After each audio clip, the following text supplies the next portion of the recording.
Okay. All right, we're going to get started if everyone wants to sit down. All right, good evening. My name is Kara Elbert, and I am on the city's Historic Preservation Commission and the city's Planning and Zoning Commission. And for work, I work for Northwest Iowa Planning and Development Commission here in Spencer. So thanks for coming this evening for this lecture as part of Historic Preservation Month, which takes place each May. This lecture is also part of the 150th celebration of Spencer that we're celebrating this year. This lecture is on Who Was George Spencer, presented by Steve Bongars. A special thank you to the Spencer Chamber, Historic Preservation Commission, Spencer Municipal Utilities, the City of Spencer, State of Iowa Library, and the Clay County Heritage Center.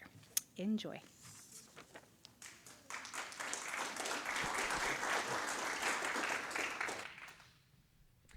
Thanks, Kara, for that nice introduction. And who was George Spencer? I think that's the question. And if you look at this first slide, that doesn't tell you much because, I mean, that's a lot of accomplishment. But why did I want to look into George Spencer? I think that's really the question a lot of people have asked me. And being a former social studies teacher to a few of the people in the audience, actually, Nancy, Mark, Meredith. Anyway, I was interested, and I knew that we had the sesquicentennial coming up, and I was around for the centennial. I don't remember anybody really talking about George Spencer, and so I thought, well, I'm going to find out what this guy's all about, because I'd always heard that he was just a scoundrel and good-for-nothing kind of guy, and so I thought, well, I'll look into it. So after Christmas, COVID, retired, I started to do a little research. And it was pretty fascinating what I found. And I'll let you make up your own mind whether or not you think he was a scoundrel or something else as we go along here tonight. But George E. Spencer did all of those things, and we'll talk a little bit, or I will, about each one of those. So, George Spencer was born in Champion, New York, 1836. His father was a surgeon, had a medical practice in Champion.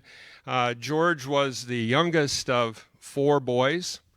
His father was actually a surgeon in the War of 1812. And settled, and the Spencer family had been in New York since the 1600s. So they were well established. And George grew up, obviously, in Champion, went to college in Montreal, at the University of Montreal. And see if this pointer works. Montreal's about right there. It wasn't too far from Champion. And he studied law. Now, I'm not quite sure how this all worked, but he came back to Champion after studying law for a year or something. I'm not sure quite how that worked, but I know that the legal profession wasn't what it is today. And he practiced law in Champion for about a year. His father was taken with the Republican Party.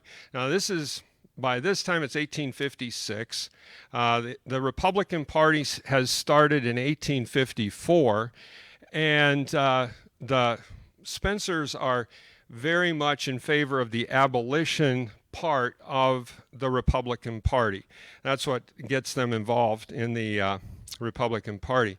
Now, over here on the right is a flyer, and these flyers were all over the East because in the 1840s, 1850s, land was opening up all across the West. And George Spencer obviously saw these flyers.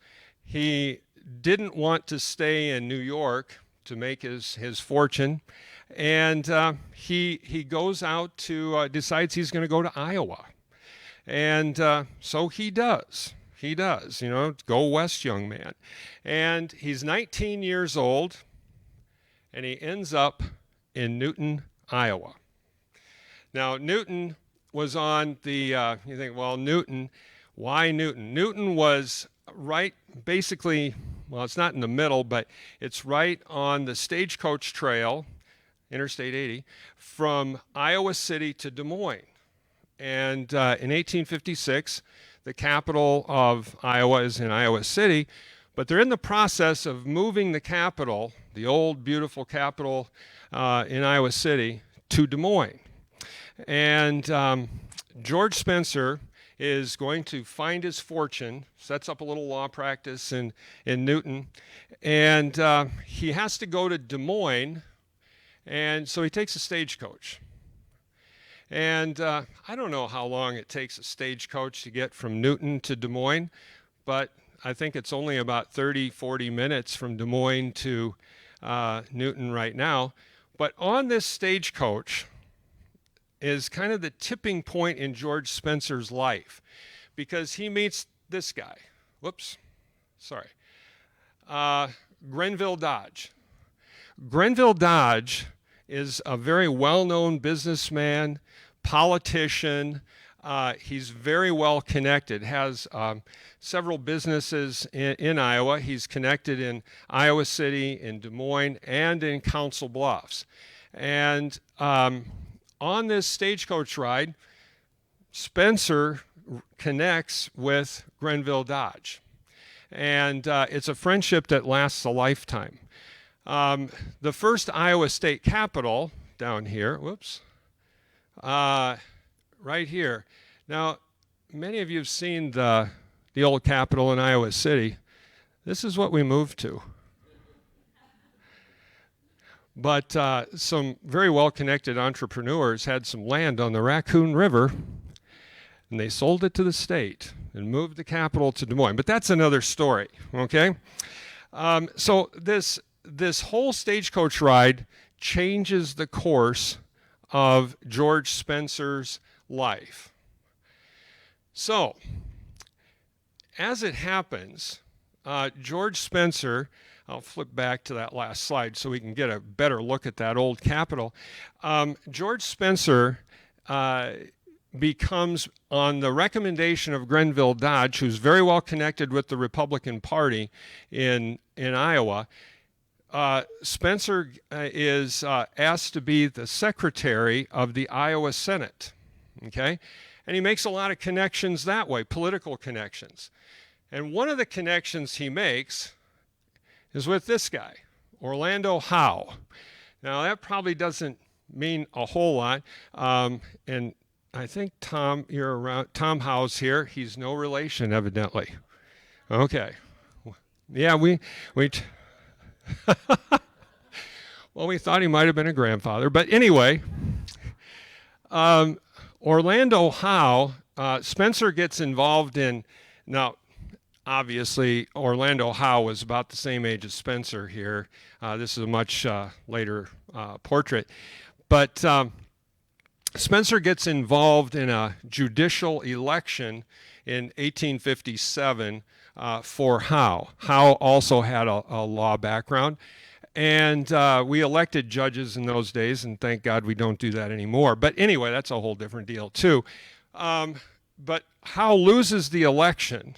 But Howe has just returned from Spirit Lake. He was on the expedition that chased Inkpaduta and the Dakota out of the lakes area and into the Dakotas. Howe comes back to Newton and tells Spencer that there's a fortune to be made in northwest Iowa. So Spencer and Howe and three others, one of Spencer's brothers, Gustav, who goes to Spirit Lake. He later goes to Hawaii. Smart guy. And so ends up in the sugarcane business. But Howe and Spencer's brother, and two others go to Spirit Lake. And with the intention of building a sawmill and building houses and that sort of thing. Well, Spencer decides that this is a pretty good deal.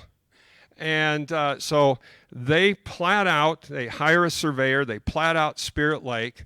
Spencer travels down to, well, it's off the map here, but down to Sioux City. Takes 7 days to travel down to Sioux City.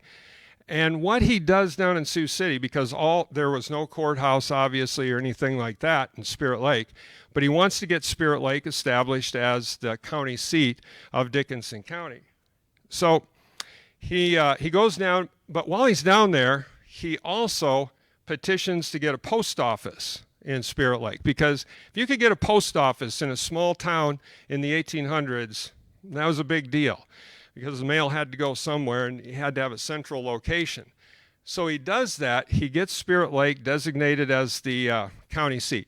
While he's down there, he lays claim to 320 acres 20 miles south of Spirit Lake. Okay. And this is an old map, not quite as old as I would have liked, but this is an old map of Spencer, or Sioux Township, actually. And this is Spencer's original claim that he made in Sioux City in 1857. And you can see this, the blue dot over here on the right is about where DeWolf Park is. And the blue dot on the left is about where Oneota is. Okay? And those are the areas of Spencer's claim. Now, what Spencer does is he goes to Sioux City again, and he tries to get Spencer made the county seat. Well, we know that doesn't work out right away, because Peterson is already the county seat, and that's kind of an interesting deal too. But he does get a post office established, but there's no post office. There's no post office. So Spencer's got this land. He goes back up to Spirit Lake, and he builds a sawmill, and he does some business up there. But he becomes bored, and he decides, well, I'm going to sell. Now, by this time, it's 1858, 1859. And what he's going to do is let's see. He's going to go to Colorado. Now, if you go to the county recorder's office here in Spencer, you can find all the sales that Spencer makes. And he sold the land. And I added it up. I added up the sales, and I think he sold it all for about $3,300. Okay. Now, that was quite a sum of money, though, in 1859, 1858, somewhere in there. And a lot of people say that when Spencer was selling this land, this is where the scoundrel part comes in. Okay? They say that he made these flyers similar to the one that I showed at the beginning. But on these flyers, supposedly, he marketed Spencer as a community that had churches, it had a post office, it had schools, it had streets, it had all kinds of things, okay? I've never been able to find any evidence of that. I haven't found any of the flyers or anything. So I'm not sure that that's true, but I do know that his marketing must have worked, because what happened was, there are people, and you can check this in the recorder's office, the sales were to people from New Jersey, Pennsylvania, Ohio, a few from Newton, a couple from Spirit Lake, and places like that. So obviously his marketing worked, but he was a little bit bored, and he was always on the move. So he knows that there's gold in the Rocky Mountains. So he decides he's going to use this $3,300. He goes to Council Bluffs, Grenville Dodge again. Grenville Dodge outfits him and 33 others, and he leads an expedition out to Colorado. It's the Colorado Gold Rush in 1859, and he's going to make his millions in the gold rush. So he goes into the Blue River Valley, and where Breckenridge, Colorado is. Spencer and his party settle in this area, and he's always in a developmental state of mind. So what he does is he goes to Washington, D.C., because he lays claim to 320 acres in the Blue River Valley, and he goes to D.C. and he not only wants to get a post office in this community, but he wants to become the postmaster, okay? So what he does is he decides, well, what's the best way for me to get this claim adjusted and get the postmaster, the post office, and all that? Well, we'll just name the town after the Vice President of the United States, John Breckenridge. So that's what he does. And he gets himself named postmaster. He comes back to Breckenridge. Here, I think I have a slide of, here's Breckenridge right now. That's what he came back to, okay? He developed a law practice in Breckenridge, and he was the postmaster, and he invested in a salt mine. Now, one thing that I want to point out, this is Vice President Breckenridge, slaveholder, Southerner. Notice how he spells his name. Notice Breckenridge, Colorado. A little different spelling. Well, the good folks of Breckenridge, Colorado, once the Civil War started, Breckenridge was the presidential candidate for the Democratic Party, one of two Democrats. There was a Northern Democrat, Stephen Douglas, and then James Breckenridge was the pro-slavery Democrat in 1860. The people of Breckenridge, Colorado, wanted nothing to do with that, so they changed the spelling of the name of Breckenridge, Colorado.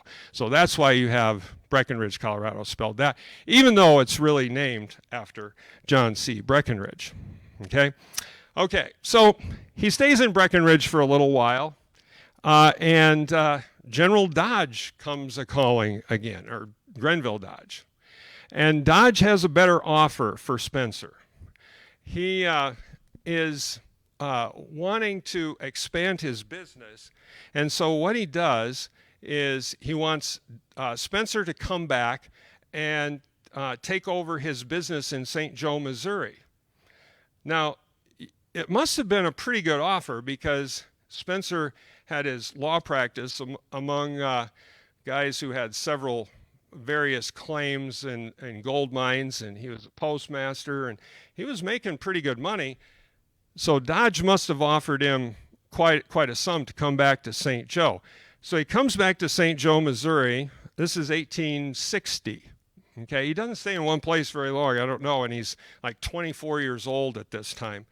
So he comes back to St. Joe, Missouri, and about that time, Fort Sumter, April 1861. So this changes the whole trajectory for George Spencer, because what happens is that Grenville Dodge, being very well connected in Iowa, is called upon in Council Bluffs to raise a regiment of infantry and a regiment of cavalry in western Iowa. So what he does is he contacts his good friend, George Spencer, to come up and help him recruit for this regiment. And Spencer does that, and he does a very good job, as he is wont to do. So then, after the regiment is raised, what happens is he goes to Nebraska, because the Nebraska territory, Kansas was, the whole Kansas-Nebraska territory was split up at the time, and Nebraska was made its own specific territory. And President Lincoln appoints governor Alvin Saunders. Now, Alvin Saunders needs a personal secretary. Alvin Saunders is a good friend of Grenville Dodge. Alvin Saunders knows George Spencer from his time as Secretary of the Iowa Senate. Alvin Saunders was a state senator in the Iowa Senate. So who does he ask? George Spencer becomes the secretary for Governor Saunders. So the Nebraska Territory is kind of out of the Civil War initially. However, Lincoln needs troops. So Governor Saunders is asked to raise a regiment. Who does he call on? George Spencer. George Spencer is called upon to recruit the 1st Nebraska Infantry. And he does a pretty good job. He's got experience in this. And after the 1st Nebraska is commissioned, they were supposed to go out west and control the frontier and that sort of thing, but they were needed for in the Civil War itself. So they are to go to Missouri initially. Spencer gets commissioned to be the sutler of the regiment. Now, the sutler was really a big job because it was like a traveling general store, and every regiment had a sutler. Now, they sold all kinds of things that the Army didn't provide. So, you know, if you wanted socks, you got socks from the sutler. If you wanted gloves or warmer coats or blankets or anything like that, you got it from the sutler. If you wanted coffee, you got it from the sutler. You wanted tobacco, you got it from the sutler. And you got your O Be Joyful, which was alcohol, from the sutler. So this is a pretty good gig for George. The 1st Nebraska is attached to a division led by General Lew Wallace. Now, most of you probably don't know who General Lew Wallace was, but you know Charlton Heston. Okay, and Charlton Heston played Ben-Hur, and Lew Wallace wrote the novel Ben-Hur. Little fact, fun fact, okay? So anyway, Spencer is attached to the 1st Nebraska as a sutler, and they're in the battles of Fort Donelson and the huge bloody battle of Shiloh. Now, Spencer, after the Battle of Shiloh, and by the way, Grenville Dodge is by now a general and is in the same area as the 1st Nebraska. Spencer travels to Washington, D.C., because a lot of the people that he had accounts with are now dead. And he's petitioning the War Department that they should pay him, because the people that he had accounts with can't pay him, so he wants the government to pay him. And so he goes to Washington. He's denied payment. He's not real happy about that, but that's what happens. But also while he's in D.C., he goes to see General Winfield Scott, who is in charge of all Union armies at the time. And I don't know how he gets an audience with the commanding general of all Union armies, but he finagles his way in there, and he does. And he sings the praises of General Dodge. And he also, at this time, gets married. Now, I don't know when he's had any time to form any kind of relationships at all. But he gets married. This is in December of 1862. And he marries a woman by the name of Bella Zilpha. I love that name. And she is a little bit younger than George. Well, George isn't too old at this time. But she's a very prominent author and writer in her own right. So after his leave is over, she stays in Washington, and he goes back to the front in Tennessee. So he's a little bit bored with being a sutler, and he was not too happy about being denied payment. So it just so happens that Grenville Dodge needs a chief of staff, and Spencer wants a little bit more action. So he gets commissioned captain in the Union Army. In 1863, he becomes General Grenville Dodge's chief of staff. Now, if you look at that picture, you'd think that he was the second in command, the way he's kind of positioning himself here. But he's not. He's not. He's the chief of staff. Now, one of the things about Dodge during the Civil War was that he had this incredible intelligence operation, and he used Spencer as a spy. Now, here's a New Yorker. He doesn't have a Southern accent or anything like that. But the way that he used Spencer as a spy was Spencer was obviously talented in many areas, and they were all the time negotiating prisoner exchanges. So he sends Spencer on these prisoner exchanges deep into the South, into enemy territory. Well, while he's on these prisoner exchange missions, what he's doing is he's talking to people in these little towns about where Confederate troops are and that sort of thing. He even, there's one story where he's on several of these missions, and the Confederates don't figure out that he's giving information. I can't quite figure that out. But one of the stories is he's in a Confederate camp late at night, and he can't get back to his own camp, so the Confederates say, well, why don't you just stay over with us, basically. And he does. And he stays in their camp, and there's some correspondence that talks about how Spencer and the Confederates in that camp sat around the campfire. I'm sure they were enjoying some Obie Joyful, but they were talking about the reason for secession. They talked about the freedmen's rights.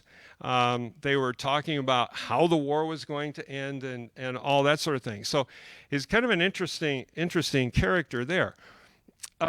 So then he's very good at what he does, and he's asked to conduct another mission.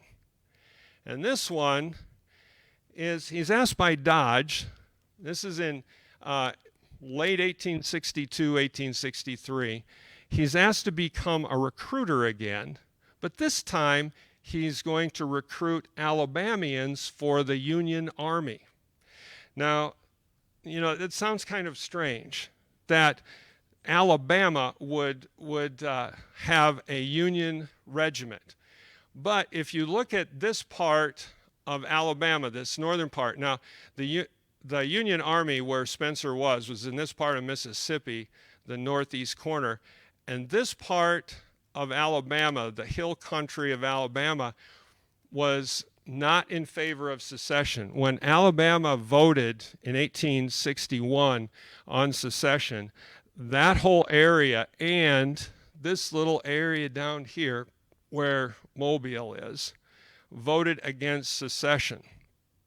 Mobile was the largest city in Alabama at the time and had a large population of freed blacks and a lot of Creoles. It was kind of the New Orleans of Alabama at the time. But that northern part of Alabama was very much anti-Confederate and anti-secession.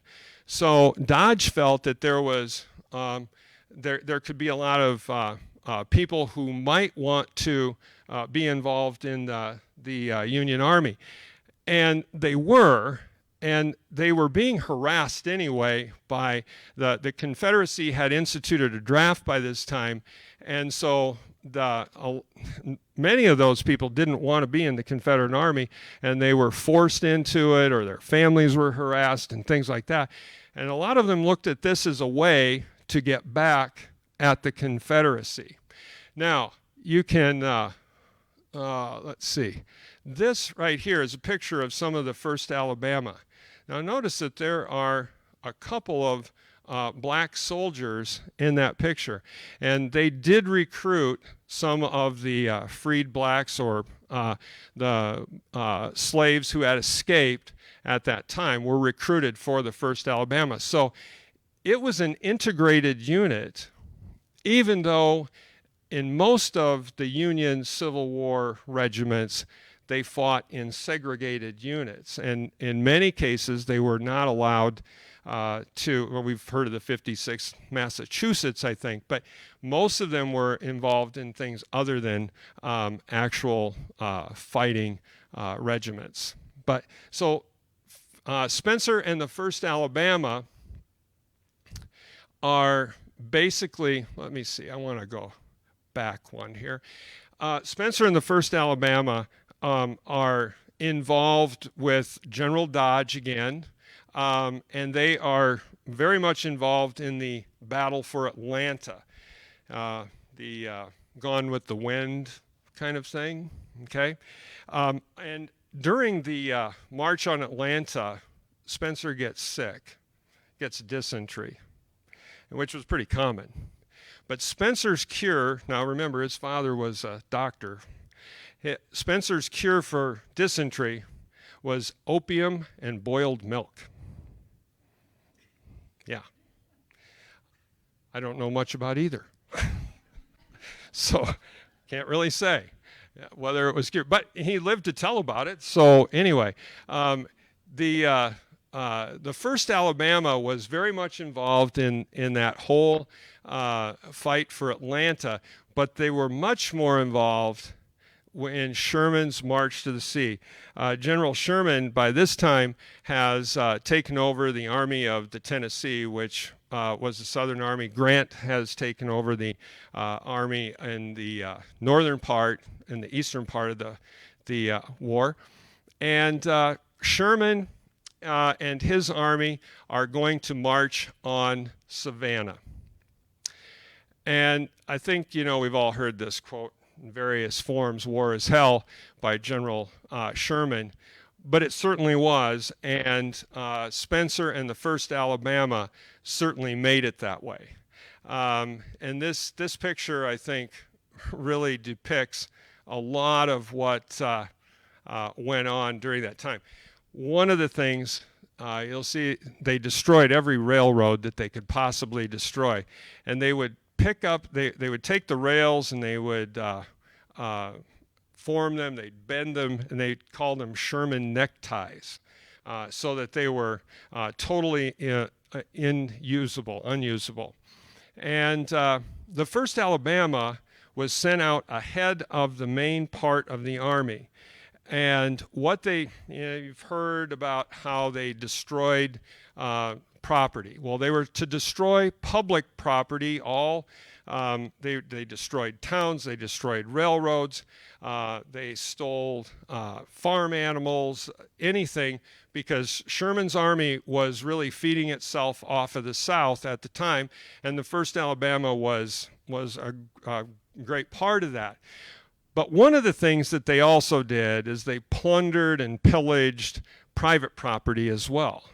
And one of the things, Sherman had them out there because he felt that the Southerners would know where other Southerners were likely to hide things when they knew that the army was coming. So when they'd go on to plantations and things like that, they knew where they would hide their valuables. And so there was an awful lot of really bad things that were going on. So during this time, Spencer gets reprimanded for the conduct of his regiment because there was an order by General Kilpatrick, and we'll get to him in a little bit too, that you weren't supposed to do that. And Spencer's regiment was. General Sherman refused to act on the reprimand. So it tells you something about Sherman too, I think. Anyway, so one of the things as they're moving forward to Savannah, the 1st Alabama is on a road going into Savannah. They're about 20 miles out, and landmines were first used in the Civil War. And on this road were several landmines, and the 1st Alabama has some casualties as a result of these landmines. So Spencer stops the regiment and sends a message back to Sherman about what to do, because they're leading the entire vanguard at this time. Sherman comes up with a detachment of prisoners and puts them on the road in front of the 1st Alabama. Now, the Confederates prisoners are very upset about this, as you might imagine, but Sherman, war is hell, too bad. and several of the Confederates lost their lives on those landmines due to those landmines. Anyway, so the 1st Alabama, and by the way, Sherman had great praise for George Spencer. He said that the 1st Alabama and George Spencer were the best cavalry regiment in the Union Army. Now, whether that's true or not, but who am I to say anything about General Sherman? Okay.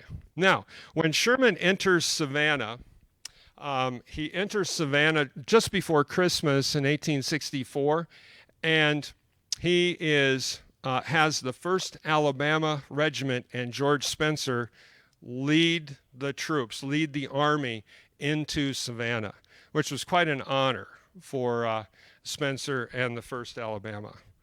And Sherman presents Savannah as a Christmas present to President Lincoln. So, after Savannah, the 1st Alabama and Sherman's army moved their way through South Carolina. And if you thought that Georgia was bad with regard to pillaging and plundering, South Carolina was worse because Sherman felt that they were the cause of the Civil War, and being the first state to secede. And so they took no mercy on South Carolinians. Once they got into North Carolina, they backed off.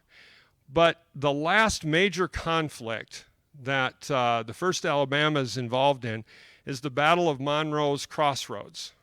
Now, the 1st Alabama is, and by this time, Spencer has been promoted to colonel, and he had several regiments under his command, but they're under the full command of Kilpatrick, who he was with in Georgia as well. So they're camped at MONROE'S Crossroads. General Kilpatrick was quite a ladies' man, and he was the entire army, that part of the army, camped at MONROE'S Crossroads. Kilpatrick is entertaining that night a couple of camp followers, and early in the morning, the Confederate cavalry attacks them by surprise at MONROE'S Crossroads. And everybody's surprised. The 1st Alabama and the Union Army retreat back into a swamp. Kilpatrick is in the one house that there was in MONROE'S Crossroad, comes out in his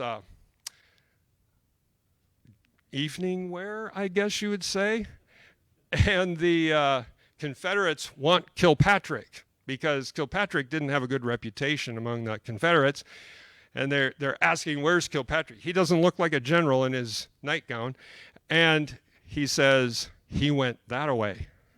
And then he runs back into the swamp, and where Colonel Spencer is reorganizing the regiments to make a counterattack on General Hampton, the Confederate general, who has taken MONROE'S Crossroads. And so because of this, because of Colonel Spencer's meritorious and gallant behavior, General Kilpatrick, who was caught with his pants down, says that he commends Spencer for bravery and meritorious service, and he is given a very nice Medal of Honor award. But some say it's just to protect his reputation more than anything else. But Spencer did retake the camp and chase the Confederates off at MONROE'S Crossing, and he recommends to General Grant that Spencer be promoted to brigadier general. And so at the end of the war, the last few months of the Civil War, Spencer was a general. He was honorably discharged after the war on July 5th of 1865. But that's not the end of George. So George doesn't know what to do. A lot of people say he should go back to Alabama because, the South, the Southerners, the Confederates can't vote. There's all kinds of stuff going on down there, that he should go back to Alabama and start a law practice, and he'd have a natural constituency of his Alabama regiment. But he and Bella decide to go to San Francisco. And oh, by the way, Bella is now the editor of the Saturday Evening Post. So she's pretty talented in her own right. So they go to San Francisco. He's going to start a law practice in San Francisco.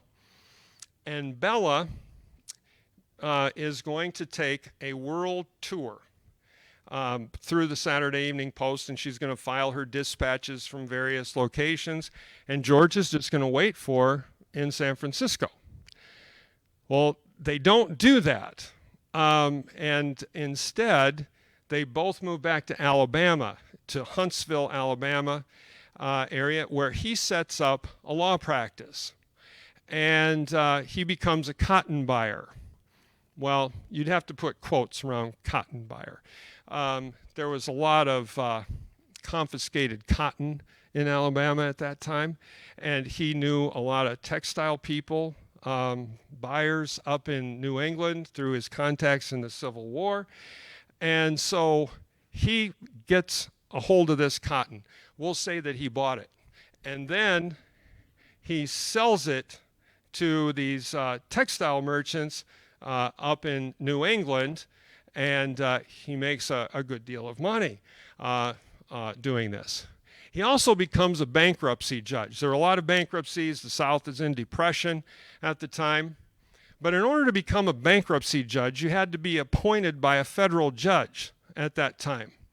And there was the federal judge in Alabama was a guy by the name of Bustede, Judge Bustede. Anyway, Judge Bustede was facing impeachment charges for selling judgeships. So, and supposedly, well, Spencer was one of those judges. And the going rate for a judge was $1,000, okay?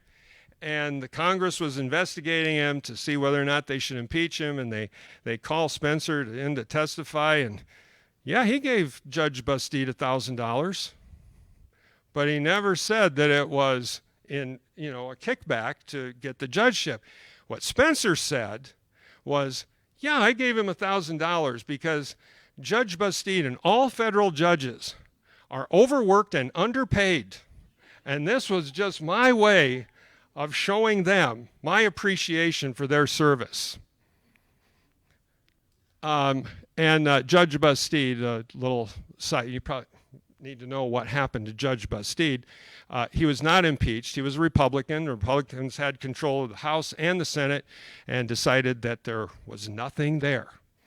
Nothing there, okay?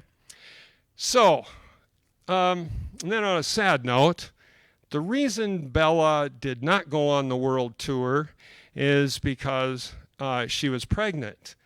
And that's the reason that they moved back to Alabama. And she dies of typhoid fever, though, in 1867, and the baby dies as well. So this kind of sets Spencer back for a few days. And he is, Spencer then, in 1868, he's elected senator from Alabama. Now, he's only 31 years old.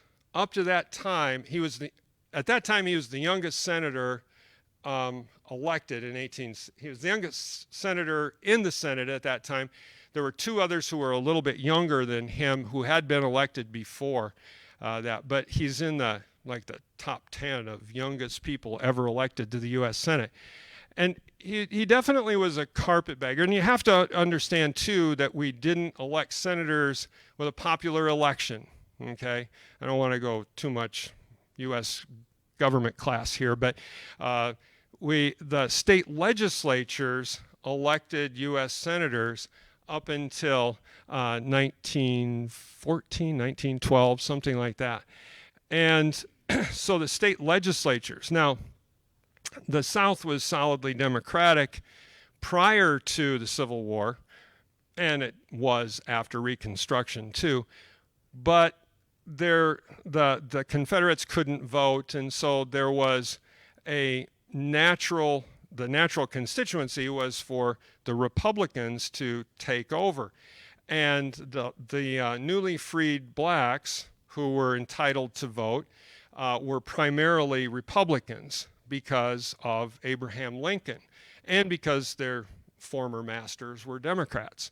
So they formed a core constituency of the Southern and especially the Alabama Republican Party.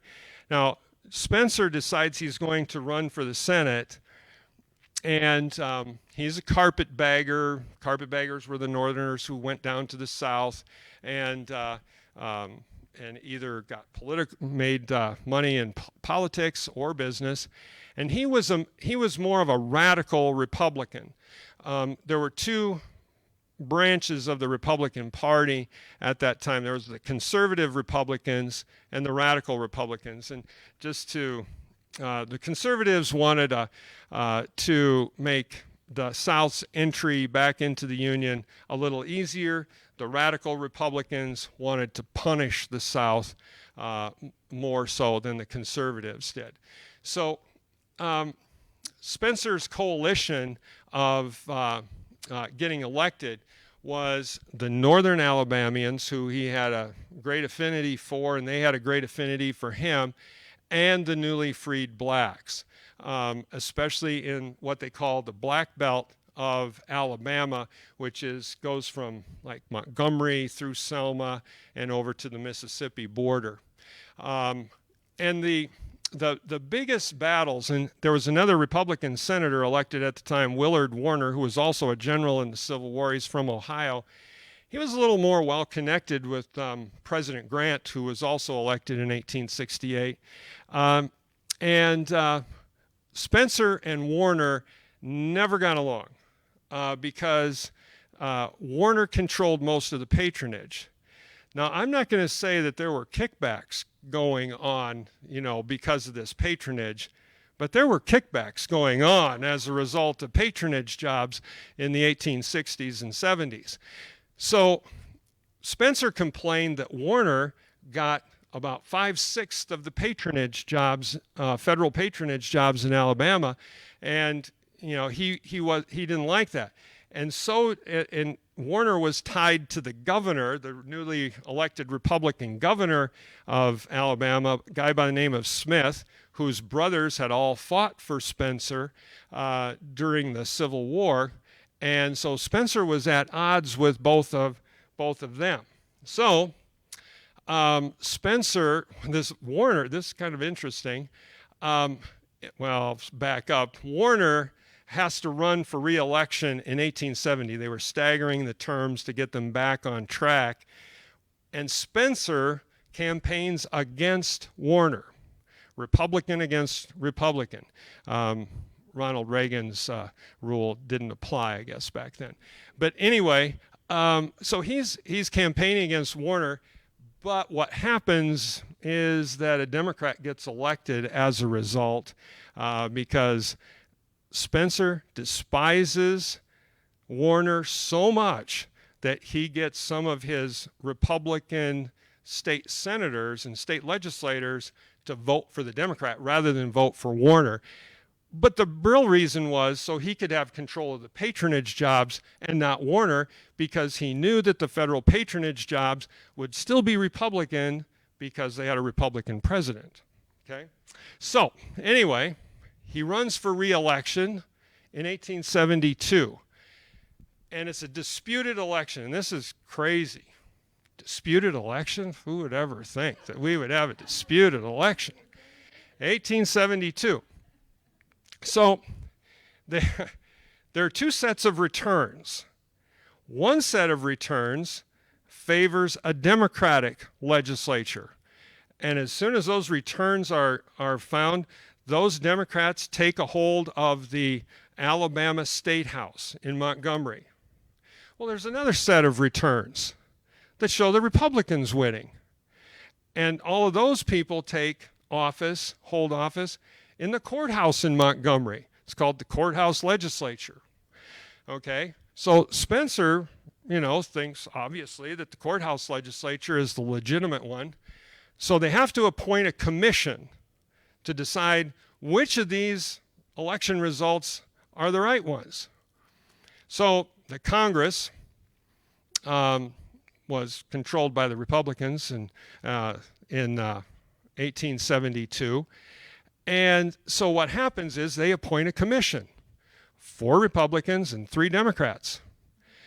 And lo and behold, I mean, just, I'm sure you're aghast that it turned out to be 4-3 for the Republican election results. So Senator Spencer retains his seat in the U.S. Senate. Okay, so then but the Democrats, and there's a Democrat governor who's elected. He wants the legislature in Alabama to investigate Spencer for misuse of power, and it doesn't go anywhere. So while Spencer is in the Senate during his second term, there are 2 things that he works very, very diligently on. He's the committee chair of military affairs, but what he really does for Alabama is he works for civil rights. He worked for blacks having the right to vote and not being intimidated in their right to vote. He campaigned on keeping federal troops in Alabama so that blacks could vote. Now, they were part of his constituency, so naturally he would be for that, but he didn't have to be. But he also campaigned for equal education. At that time, in Alabama, blacks were not allowed to go to school, and he campaigned and fought hard for the right for blacks to have an equal education. Now, it ends up being segregated education, but an equal education.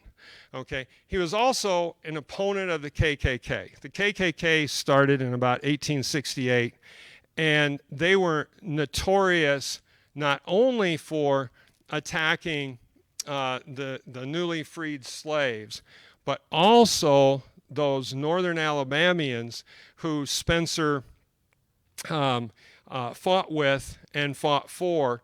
And the KKK hated those people because they were pro-union. And there are so many just awful stories of what the KKK did to the people in northern Alabama. Now, interestingly enough, in the Black Belt in Alabama, the KKK was not as powerful because blacks outnumbered whites in many of those counties. And the blacks in those counties formed an organization called the Black Cavalry, which fought against the KKK. So it was almost like a mini civil war within Alabama after the Civil War was over. Anyway, Spencer was very much an opponent of the KKK. He tried to get the governor to establish a militia to fight the KKK. He was very much a proponent of keeping federal troops in Alabama to fend off the KKK as well. Okay, so in 1876, Rutherford B. Hayes is elected president in another disputed election, by the way, which was decided by another commission of, this was 5 Republicans and 4 Democrats, and the Republicans won. Anyway, but one of the stipulations in that disputed election was that Hayes basically made a compromise to pull all federal troops out of Alabama, basically ending Reconstruction. And as a result, Spencer felt that he had no future in Alabama politics, so he decides early on then not to run. But in 1877, this is a headline from the Cincinnati Enquirer, "The Surrender of Senator Spencer." He got married to a very interesting woman, May Nunez. Her actual name was William May Nunez. Her William, she got her name William from her uncle, who was a general in the Egyptian army. I don't know. Anyway, she was quite a interesting woman in her own right. She was an author and an actress. And oh, by the way, they get married in 1877, and they, like a lot of people, they take their honeymoon to the Black Hills. This is a year after Custer's last stand. I don't think they had Wall Drug. I'm not sure, but they. Oh, maybe they did, Bob. I'm not sure.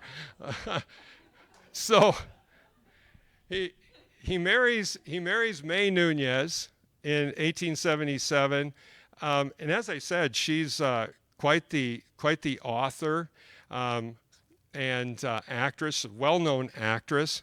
Her father was from Spain. Her uncle in the Egyptian army, was also in the Confederate army, I guess.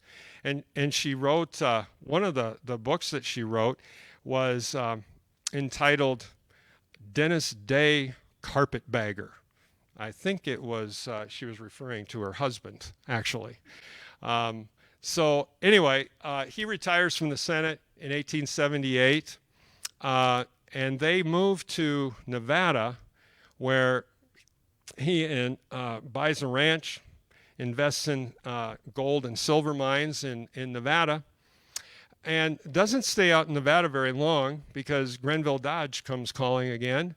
Grenville Dodge by this time is the head of the Union Pacific Railroad, the chief engineer, all of that, and asks Spencer if he'd be interested in becoming a commissioner for the Union Pacific Railroad. And in 1883, they moved back to Washington, D.C., and not much is known about Spencer in those years, his years in Washington, D.C. He dies at the age of 56 in 1893. May does not remarry. She continues on writing, and she has a vaudeville career. And she lives until 1921, I believe. Spencer was buried, or is buried, in Arlington National Cemetery. He was buried with full military honors. And I really need to thank these people. Mike Fitzgerald. When I was doing the research on George Spencer, I don't know, I don't even know how I ran across Mike, but he and I have had quite a bit of correspondence. He's a professor at St. Olaf College, and he's a nationally renowned scholar on Reconstruction, and probably knows more about Alabama Reconstruction than anybody in the country. How that happens, and he ended up at St. Olaf, I'm not sure. And then this guy on the right, Terry Sipe, who is a professor emeritus at the University of Southern California, and he's also a Reconstruction Civil War historian. But Fitzgerald gave me Sipe's name because he said, I think he's doing some research on George Spencer. And turns out he's writing a biography of George Spencer. And but he says he's got several other projects that he's working on during his retirement too, so we don't know when that book is coming out. So, but it will be. So, anyway, George Spencer, scoundrel? I don't know. There's a lot of evidence both ways, I guess. So, anyway, thank you very much, and if anybody has any questions, I'd take some questions too, unless we don't have time. Kara, what do you think? Okay. Okay.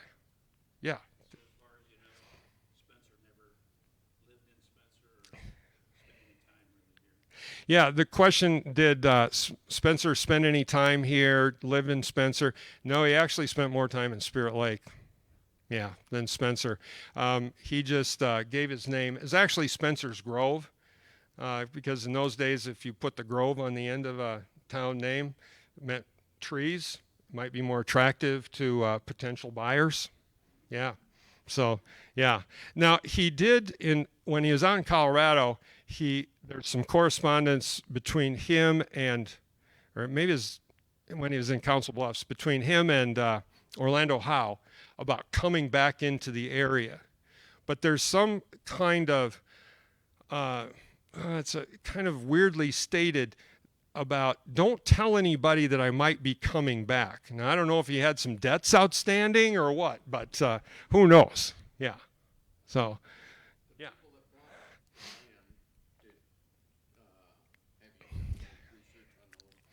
I haven't done any research on the people who bought the land. I have their names. I should have written those down, the people that bought the land. None of them stuck out to me as people that you know, I remember, you know, from my years in Spencer or anything, any old Spencer names. Yeah. Yeah, Mark.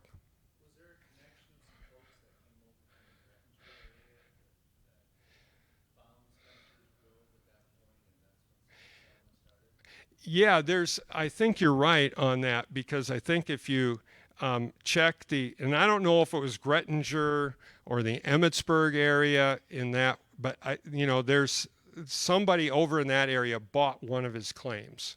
I know that.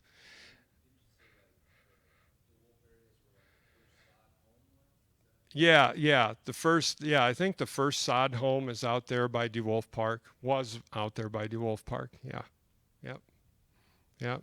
So, yeah, there's not much real, actual, physical connection that Spencer has here, but his name lends itself to, you know, there are 22 cities named Spencer in the United States. 2 are named after George Spencer. Yeah, this Iowa and Nebraska. Yeah, yeah. So, okay. Thank you very much. Really appreciate it. All right. Well, thank you everyone for attending tonight. For more information on Flag Fest and the 150th celebrations, please pick up a booklet and a flyer on your way out. And thank you to Steve. That was super interesting. So.